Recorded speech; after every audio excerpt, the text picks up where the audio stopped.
up? This is a very special episode or channel or my whatever you want to call it, video on my YouTube channel. I found my long lost son. I had him like 17 years ago, and then he just popped up at my front door, and I was like, oh shit, you look just like me. No, I'm just kidding. This is the basically family friend. If you ever see me wear the Tao stuff from my Usos over there that have a clothing brand, this is their son. I've been training you for how long? Like 2 years. 2 years. So when I got him, he was like, you were smaller. He was still big, but he's small. Were you like 17, 16? 17. 17 years old. Look at this. How tall are you? Like 6'1". 6'1". He's lying. I'm 6 foot. No, I'm playing. I'm like 5'10", 5'11" on a good day with Air Force Ones on. But he's actually going into your senior year? Senior year. So he just did his junior year, killed it. How many offers did you get this year? 4. 4 offers. What schools? Nevada, West Point, UPenn, and Columbia. So he likes that Columbia one, huh? Yeah. I actually, funny story about that, I think I told you. I got an offer from Columbia. They came to my school. I went to Mira Mesa High School. They came to my school, offered me, and then they asked to see my transcripts. Then they pulled the scholarship once they saw my transcripts. So he's good enough to go to Columbia. He's smart enough. He goes to Cathedral Catholic out here in Carmel Mountain. Yeah. Like a little bit, is this San Diego still, or is it like San Diego County? It's in Del Mar. San Diego County, so it's like Del Mar, more like inland, east. So we're having him do more injury prevention stuff today because he's in the middle of football. So we're gonna do some injury prevention stuff. I'm gonna show you guys how to warm up properly if you're an athlete. So this is not necessarily the same way I would have someone warm up if they were a powerlifter or Olympic weightlifter, but if you're in a contact sport and you're changing directions, it's so important to warm up for that exact movement you're about to do. If you're a powerlifter, you're not gonna be moving, changing directions. Your body's not ready to take an impact or change a direction, so we don't warm up for that. So I'm gonna show you what we're gonna do for him warming up, going into football practice or an athletic lifting session with his teammates. That's a full body exercise session, and then we're gonna go over a little bit of like next stuff. So one thing with me is I played fullback and linebacker in college at Division I over at San Diego State. My biggest thing that I had problems with was concussions and stingers. You ever a stinger? It's horrible. If you never had a stinger, it's horrible. Your whole arm basically goes completely numb. Your feet can't be, you can't feel your fingertips for at least an hour, 2 hours. So what we did is that I focused so much during college, and I was doing my mentoring with my strength coach, taught us how to strengthen the neck, while so that's gonna help us not rattle as much when we hit or if we get in contact, and then it's gonna decrease the amount of stingers we have because it's not gonna be all conjoined up like that. There's gonna be blood flow through the neck. So we're gonna go over that too. We're over here in San Diego, Metro Flex in Miramar. I actually grew up here, so we're gonna kind of showcase this place. It's an amazing gym. My camera guy's gonna do some cuts of everything they got here. So if you're in the area, show up, pull up here. It's a good atmosphere. There's a lot of people already hitting big weights, so we're gonna get to the warming up, and we appreciate you guys showing up and taking this journey with us. All right, so this first exercise for warm-ups, for more specifically for athletes who are moving or changing direction, it's just gonna be a basic knee hug. So the one thing you wanna focus on this is when you come, pull your knee up to do dorsiflexion, which is basically pulling your toe up. So you see I'm doing like this right here, right? So that's gonna cause me to start warming up those running muscles, right? So, hold on. So we're gonna go right here from this into a lunge. You're gonna lunge down, and once you get down in the lunge position, you're gonna take your same arm that's lunging with a leg and put it inside your foot, and then you're gonna open up with this other hand on the floor, back like that. You know what I'm talking about? Okay. So right here, so you wanna kick that leg up, so it's about 90 degrees when he bends. So that's gonna make sure that that's the right type of flexion for the quad, the hamstrings, the knee. So once he opens up like that, now I'm warming up my obliques, my torso, my hip flexors, everything like that. And with my inside muscles, my groin, I forgot what the tendons and everything like that. It's not anatomy shit, but it's gonna warm up that more inner side area. So we'll go 2 more steps like that. Good. Look how big this fool is. This fool is so big for 17 years old. I wish I looked like this shit. There wouldn't be girls safe around me. All right, good. So once you finish this one, just stand up. We're gonna do the same exact thing, but we're gonna kick it back now, right? So I'm gonna go knee hug, and I'm gonna kick back into that same spot where my 90 degree my knee is, and then I'm just gonna reach up, push off with this front leg, and now we're going other leg. Okay. So now we're doing the reverse side of those muscles, so those stabilizer muscles, so the hip flexor, the quad. Where every time I stretch those hands up, I'm stretching out the obliques, and then that rectus abdominis in the middle, and then the hip flexor and the quad. So we're just gonna take this all the way back to where we were. If I was on a football field, I'd have him do this, and then stride out 20 to 30 yards as a progressive overload in speed. So that's gonna basically be more sport specific to warming up as a running athlete or a change of direction athlete. We'll go 2 more of this.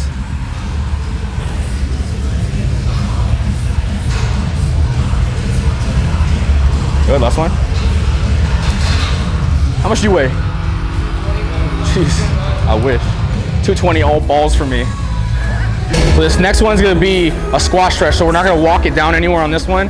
We're actually be a stationary position, but it's gonna be still dynamic effort and a dynamic warm up, but it's not gonna be static. So we're not gonna hold any muscle stretches. So I don't wanna stretch the muscles and hold it, because that's gonna cause it to kind of deteriorate in terms of like flexibility. It's gonna stretch it out, and then long is sweet in this industry. So it's more dynamic effort, so I'm moving into it, pulling on it, then bringing it back in, and then that's gonna cause me to be warmed up to move and then explode. All right, so this first one's gonna be a squat stretch.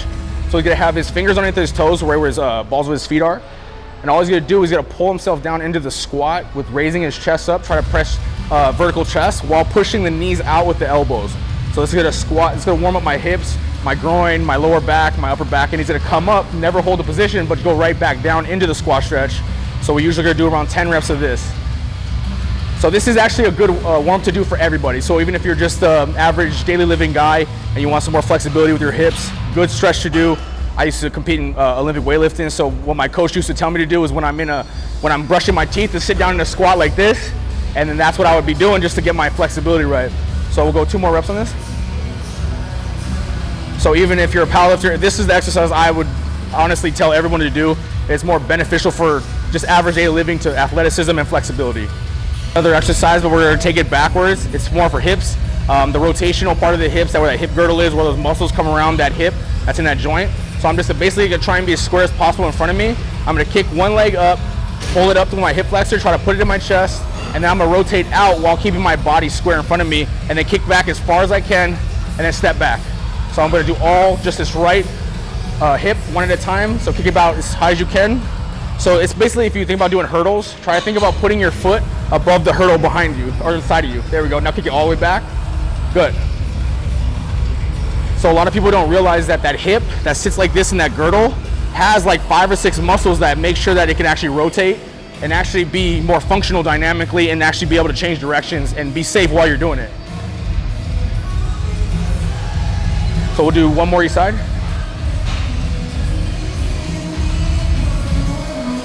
Good, so then what we're gonna do, since it's the same exercise, we're just gonna go start and do 5 reps forward, the same exact thing, but now I'm gonna rotate back, kick up, squeeze my glute, square in front of me, over the hurdle, kick out, down. Here, kick back, over, front, down. Good. See, this is, you could get the same warm-ups if you're just basically doing a full body like warm-up, say an inchworm or like some type of like rowing or something like that. That's a good warm-up. But this is more sport specific to becoming an explosive athlete with change of direction stuff. So I'm warming up the part of him opening up his hips to flip. If I need to run back, flipping my hips. If I need to stop, change direction. These are the workouts you want to do, or warm-ups you want to do to actually acclimate to that type of intensity. And this next exercise is gonna be right after that hip rotational exercise. We're gonna be on all fours, so I'm gonna be hands and knees. So go ahead and do that. Try to be as balanced as possible, look like a tabletop on your back. Good. So what I'm gonna do now is I'm gonna go back into the hips and the rotational part of the hips. I'm gonna take one leg, I'm gonna try and keep this opposite arm locked out. So this is the most important part, because when you start raising your hips or your knee, this arm will want to unlock to compensate for that rotation. So what I'm gonna do is kick my leg straight back, and then I'm gonna do a big cone again. So if I'm gonna go over my hand, touch your elbow. Now we're gonna rotate back inside. So we're gonna do 5 reps like that, with it coming back first, and then up to the elbow, and then we're gonna change the rotation and go forward, and then back and up, okay? So we'll go, that's 3rd rep right there. We'll go 2 more reps like doing it this way. Good. Does your elbow feel like it wants to bend on the other side? Yeah, see, so you wanna keep focus on knowing that this elbow biomechanically is gonna wanna balance out by doing that, by bending, right? Now we're gonna change the rotation of it. Now I'm gonna kick this elbow up to this elbow, or this knee up to this elbow. Now kick it all the way out, over the hurdle, back, there. So we're gonna go 5 reps on this one too, and then we'll have them switch sides. Good. So when I say the opposite elbow, I'm talking obviously this elbow to where the knee's going. See, he's wanting to kind of turn, like do it this way to compensate for that that little exercise outside is the little bubble. But so that's the main thing we want to focus on this, and getting the full range of motion to the knee to the elbow, out as high as you can, back as far as you can. So we'll do the same thing on the opposite leg. Let's kick back first. Good. And believe it or not, this is actually a good glute exercise. So when I'm kicking back like this, you see a lot of females doing the glute kickbacks. Those exercises, these type of exercises are the exercises that we do when I was a Division I athlete. These are the type of stuff we spent a lot of time on, because that's the stuff that's gonna make sure we're better football players, better soccer players, better rugby players, whatever you are. This is the stuff you wanna do. When we start doing the powerlifting stuff, you're not mobile. You're in a one stationary position with a one fixed motion. You're not as athletic, say, as the guy that's playing rugby and catching balls, changing directions, hitting people. So you wanna start really focusing on your glutes, your hips. Those are the actual muscles that make you a fast runner, change direction, quick, and being sharp with your angles, all right?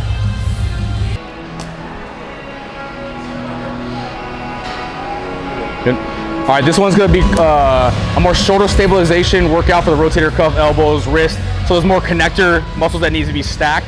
We're gonna put bands with kettlebells. So we're gonna loop the bands 3 ways and then put it on the actual bar itself.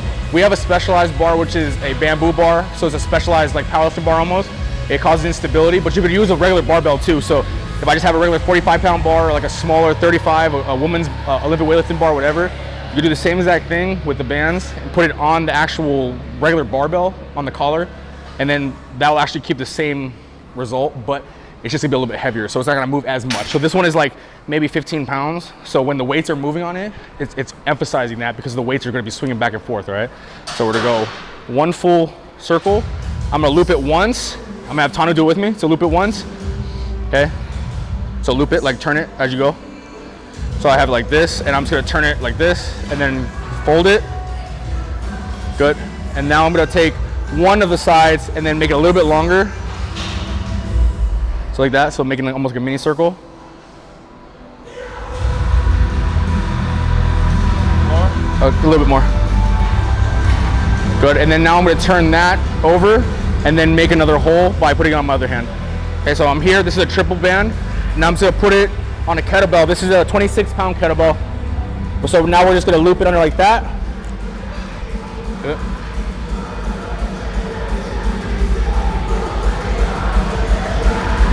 Good. So then now we're gonna put it on the most inner part of this collar, okay?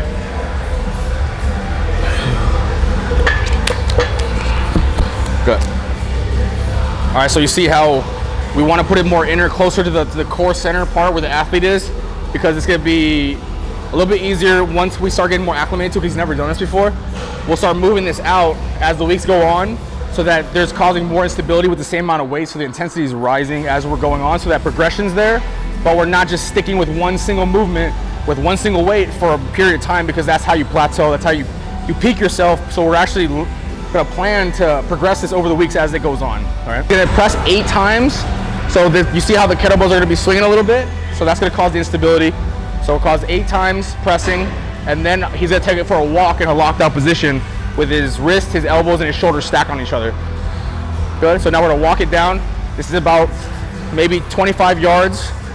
So as you see, those kettlebells are wanting to swing around. If you wanted to increase the intensity of the actual instability part, we could put smaller bands on it. So like the more orange bands, that's gonna cause more jump of the kettlebells and then instability. So he's gonna do, turn around. So we're gonna do this all in one set. This is all one set. So he's gonna press 8 more times. Good. 5, 6, 7. Good. Last one. Now he's gonna walk it back again. So as he's walking in his locked out position, those kettlebells are gonna wanna horizontally be unstable and kick back and forth. That's gonna cause him to engage those stabilizer muscles to keep a proper shoulder stack position. So once he gets back over here, before he puts it down, we're gonna have him do a 20-second hold, just this. So I'm gonna count this in my head. Yeah, so he's dying right now. He's telling me count faster. All right, you got 12 seconds.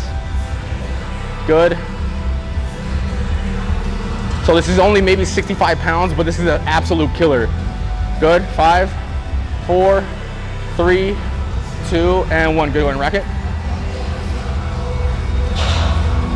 All right, so you can see that it wasn't a lot of work in terms of like 800, 900 pounds, whatever. but it's more concentrated repetitions. So that's causing their instability, and me firing in my head to redirect that movement. It's coming back to my brain saying it's unstable. Okay, let me do this to try and stabilize it. So those little muscles are engaging now. My little tendons in my arms, my biceps, my shoulders, my rotator cuff, my rhomboids, my rear delts.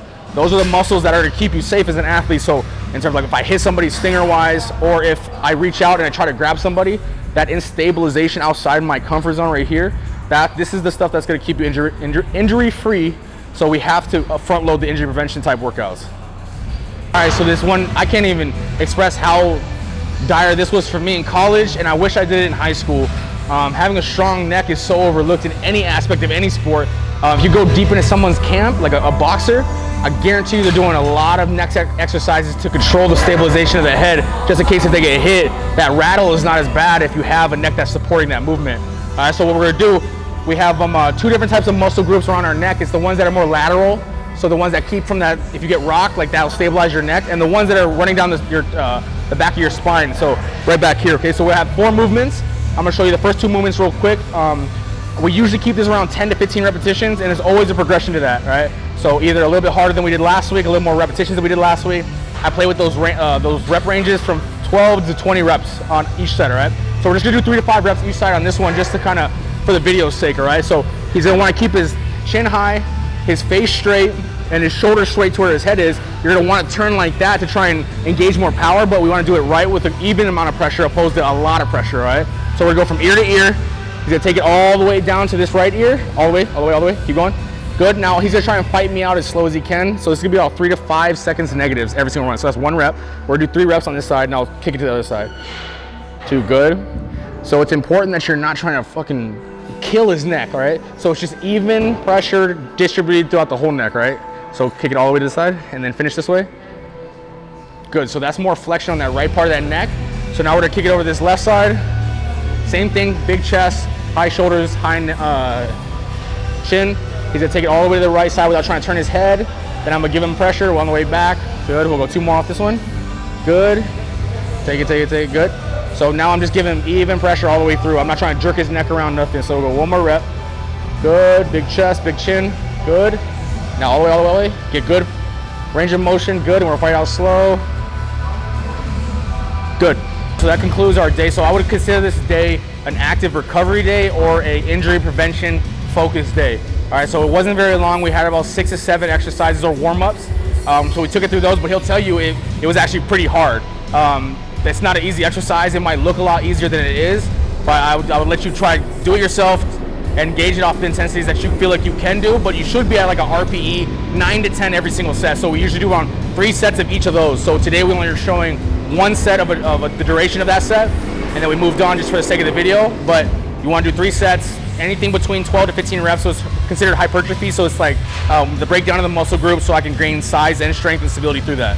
All right, so I'm actually going to start doing a little athlete series. I have another guy that is similar to Tano that I used to coach named Nemanaya. He plays at St. Bosco, which is actually a very good like nationally ranked school. His school is ranked too. What are you, 9th in the state right now? 5th in the state. Pretty sure like top 20 nationwide, right? Top 20 nationwide. His school is the same way. He's just like Tano, but he's a little bit taller. So he plays tight end and linebacker for St. Bosco's, which is a nationally ranked school. I'm gonna come down here. I'm gonna show how to properly train elite athletes at the lower level going into the next level. So they both have big time scholarships from big time schools. So it's gonna be interesting to see how that applies to them and how much better they become through that. So I've only worked with them each like maybe a year, 2 years each, but sky the limit in terms of like their actual capabilities and potential of what they're doing, because just from my eyes alone, they've gotten exponentially better, right? So he's gotten so much, he's put on like 20, 30 pounds of muscle, just can move a lot better, and he's actually has that duration of muscle and length that he can actually be powerful without hurting himself. And that's what we're looking for, is that flexibility, the explosiveness, the power.